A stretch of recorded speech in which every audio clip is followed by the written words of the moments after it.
पैसे को बेहतर तरीके से मैनेज करना है। चलिए आज कुछ ऐसे सिंपल तरीके देखते हैं जो किसी की भी फाइनेंशियल लाइफ को हमेशा के लिए बदल सकते हैं। शुरू करें। ये कहानी तो घर घर की लगती है ना?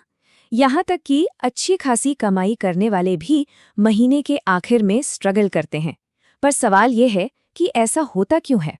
हम सबको लगता है कि अरे ज्यादा पैसे कमा लेंगे तो सारी दिक्कतें खत्म हो जाएंगी, पर सच तो ये है कि जब तक पैसे को सही से मैनेज करना नहीं आता तब तक कमाई चाहे कितनी भी हो, फाइनेंशियल परेशानियां बनी ही रहती हैं।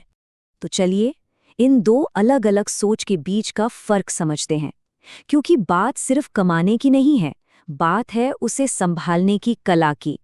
अक्सर होता यह है कि ज्यादा कमाने वाले भी ना कर्ज के जाल में फंस जाते हैं, क्योंकि वो अपनी चाहतों को ही जरूरत समझ बैठते हैं। और ये एक ऐसा चक्कर है जिसे तोड़ना बहुत जरूरी है।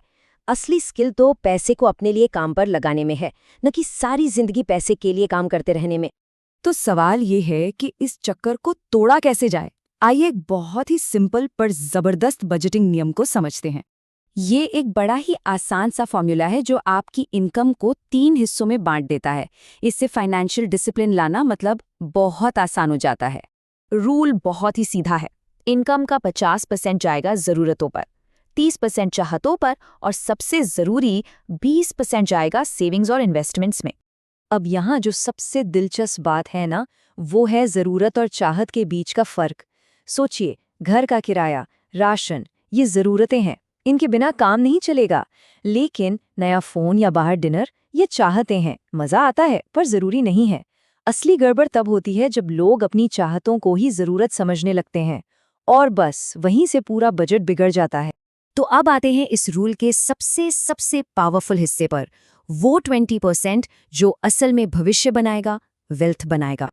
देखिए, पैसा बचाने का मतलब सिर्फ उसे बैंक में रखना नहीं है। एक मजबूत फाइनेंशियल प्लान के लिए ये 3 कदम उठाने बहुत जरूरी हैं।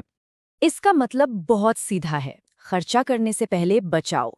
जैसे ही सैलरी अकाउंट में आए, एक फिक्स्ड हिस्सा उठाकर सीधा अपने सेविंग्स या इन्वेस्टमेंट अकाउंट में डाल दो। ज्यादातर लोग इसका ठीक उल्टा करते हैं। वो पहले खर्च करते हैं, फिर सोचते हैं जो बचेगा उसे सेव करेंगे। और सच तो ये है कि अक्सर कुछ बचता ही नहीं है। अच्छा, क्या कभी सोचा है कि एक इमरजेंसी फंड में कितना पैसा होना चाहिए? एक्सपर्ट्स कहते हैं कि कम से कम 6 महीने के जरूरी खर्चों के बराबर पैसा होना चाहिए। ये एक तरह का फाइनेंशियल सेफ्टी नेट है जो किसी भी मुश्किल वक्त में बचाता है। अब उन आम रुकावटों पर बात करते हैं जो किसी भी अच्छे भले फाइनेंशियल प्लान को पटरी से उतार सकती हैं।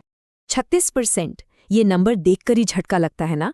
क्रेडिट कार्ड का बिल अगर टाइम पर ना भरा जाए तो इतना भारी भरकम सालाना ब्याज लग सकता है।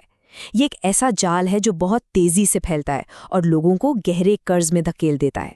ये कुछ सबसे बड़े फाइनेंशियल ट्रैप्स हैं। क्रेडिट कार्ड और लोन अगर समझदारी से इस्तेमाल ना किए जाएं तो बहुत खतरनाक हो सकते हैं। और अक्सर बिना सोचे समझे की गई शॉपिंग या दूसरों को देखकर किया गया खर्चा हमारे बजट को सबसे ज्यादा चोट पहुंचाता है। ये एक बहुत ही आसान लेकिन कमाल की ट्रिक है। जब भी कुछ खरीदने का बहुत ज्यादा मन करे ना, तो बस 24 घंटे रुक जाइए। आप खुद देखेंगे कि ज्यादातर मामलों में वो चीज खरीदने की इच्छा अपने आप ही खत्म हो जाती है और पैसे वो बच जाते हैं। तो हमने कर्ज के खतरों की बात की जो एक तरह से नेगेटिव कंपाउंडिंग है, जो हमारे खिलाफ काम करता है। तो चलिए अब सिक्के का दूसरा पहलू देखते हैं, वो जादू जिसे कंपाउंडिंग कहते हैं जो हमारे लिए काम कर सकता है।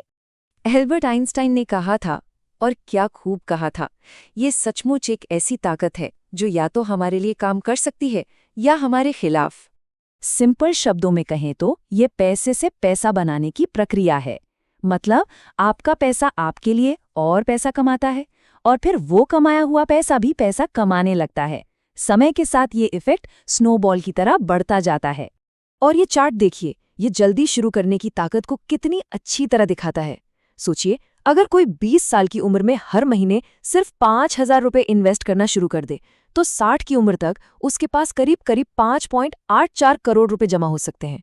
लेकिन अगर वही इन्वेस्टमेंट सिर्फ 10 साल देर से यानी 30 की उम्र में शुरू किया जाए, तो वो रकम घटकर सिर्फ 80 लाख रह जाती है। ये है 10 साल की देरी की कीमत। फर्क देख रहे हैं? 5,84,00,000 रुपए। ये कोई जादू नहीं है, ये बस समय और अनुशासन की ताकत है। और एक बात हमेशा याद रखनी चाहिए, जब इन्वेस्टमेंट की बात आती है ना, तो समय ही सबसे बड़ा दोस्त होता है। तो आखिर में सबसे ज़रूरी बात यही है कि फाइनेंशियल मैनेजमेंट कोई रॉकेट साइंस नहीं है। ये बस अनुशासन और धैर्य का खेल है। सिंपल, लगातार अच्छी आदतें, और ये किसी के लिए भी मुमकिन है। तो सवाल ये है कि अपने बेहतर फाइनेंशियल फ्यूचर के लिए वो पहला छोटा कदम आज क्या उठाया जा सकता है।